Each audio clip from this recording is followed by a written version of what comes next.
श्री स्वामी समर्थ. नमस्कार मंडळी. अगदी काही दिवसात आपल्या लाडक्या बाप्पांचे आगमन घरोघरी होणार आहे. आता सर्वांचीच श्री गणेशाची आकर्षक मूर्ती बुक करण्यासाठी लगबग चालू आहे. गणेशोत्सव हा भारतातील एक प्रमुख आणि लोकप्रिय सण आहे. गणपती बाप्पाच्या आगमनाने घर आणि मनात उत्साह आणि आनंद भरतो. गणपती बाप्पा हे भारतीय संस्कृतीतील एक महत्त्वपूर्ण देवता आहे, ज्यांना श्रद्धा व भक्तिभावाने पूजले जाते. गणेशोत्सवाच्या काळात घरात गणेश मूर्ती बसवण्याची परंपरा आहे. गणेशोत्सव हा एक प्रमुख सण आहे, ज्यामध्ये गणेश मूर्ती स्थापन करून त्यांची विधिपूर्वक पूजा केली जाते. गणेश मूर्ती कशी असावी याबाबत काही पारंपरिक व वैज्ञानिक दृष्टिकोन आहेत. गणेश मूर्तीची निवड करताना काही महत्त्वाचे घटक लक्षात घेणे आवश्यक आहे, जेणेकरून आपली श्रद्धा आणि भक्ती योग्य प्रकारे व्यक्त होईल. चला तर मग जाणून घेऊयात गणेश मूर्ती कशी असावी. मूर्तीचा आकार आणि रंग.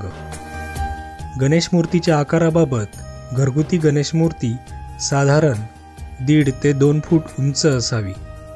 मूर्ती खूप मोठी नसावी, कारण तिची प्रतिष्ठापना आणि विसर्जन करताना अडचण येऊ शकते.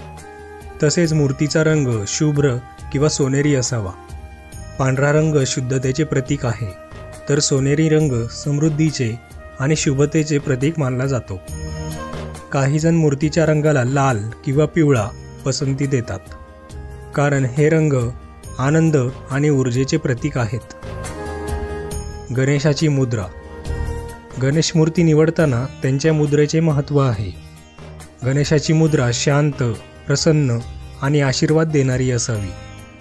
गणपतीचा डावा पाय पोटावर दुमडलेला आणि उजवा पाय खाली जमिनीवर ठेवल्याचे दाखविले जाते. त्यांच्या एका हातात मोदक, दुसऱ्या हातात पाश, तिसऱ्या हातात अंकुश आणि चौथ्या हाताने आशीर्वाद देताना गणेशाची मूर्ती असावी. गणेश मूर्तीची मुद्रा विविध प्रकारची असू शकते आणि ती मूर्तीच्या भावार्थावर परिणाम करते. अभय मुद्रा. ही मुद्रा गणेशाची शांती व संरक्षकता दर्शवते. या मुद्रेतील गणेश मूर्ती आपल्या निर्भयतेचे आणि सुरक्षिततेचे आश्वासन देते. वरद मुद्रा. ही मुद्रा गणेशाच्या आशीर्वादाचे प्रतीक आहे.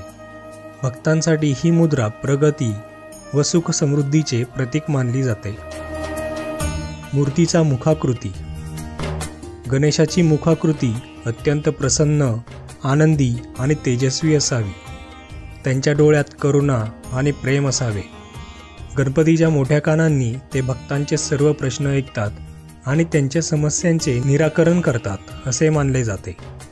त्यांच्या तोंडात मोदक दिसत असेल तर ती देखील शुभ मानली जाते.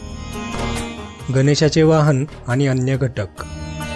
गणेशाचे वाहन उंदीर आहे, त्यामुळे मूर्तीमध्ये गणेशाच्या पायाशी उंदीर असणे आवश्यक आहे. उंदीर हे चपळता आणि गणेशाच्या सेवकत्वाचे प्रतीक आहे.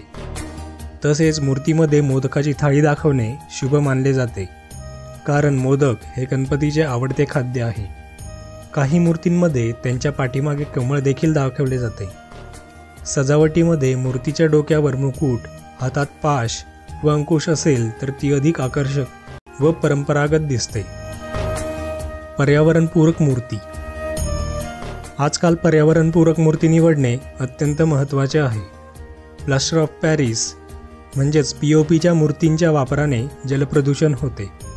POPपासून बनवलेल्या मूर्ती या अधिक टिकाऊ असतात, परंतु विसर्जनानंतर त्यांचे विघटन होण्यासाठी अधिक वेळ लागतो आणि त्यामुळे पाण्याची गुणवत्ता खराब होऊ शकते.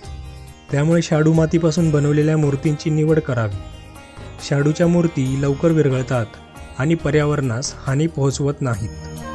काही ठिकाणी नैसर्गिक रंगाचा वापर करून मूर्ती रंगवल्या जातात, ज्यामुळे विसर्जनानंतर पाण्यात कोणत्याही प्रकारचे रासायनिक प्रदूषण होत नाही. गणेश मूर्ती ही भक्ती आणि श्रद्धेचे अनमोल प्रतीक आहे. गणेश मूर्ती निवडताना तिचा आकार, रंग, मुद्रा आणि पर्यावरणपूरकता या सर्व गोष्टींचा विचार करणे आवश्यक आहे.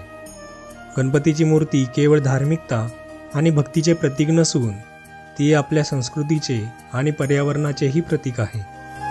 पर्यावरणपूरक मूर्तींची निवड केल्याने आपण आपल्या गणपती बाप्पाबरोबरच पर्यावरणालाही पूजतो असे समजले जाते. यामुळे गणेशोत्सव हा सण केवळ धार्मिक नाही तर पर्यावरण रक्षणासाठी देखील प्रेरणा देणारा ठरेल. त्यामुळे या गणेशोत्सवात पर्यावरणपूरक मूर्ती निवडून सण साजरा करावा.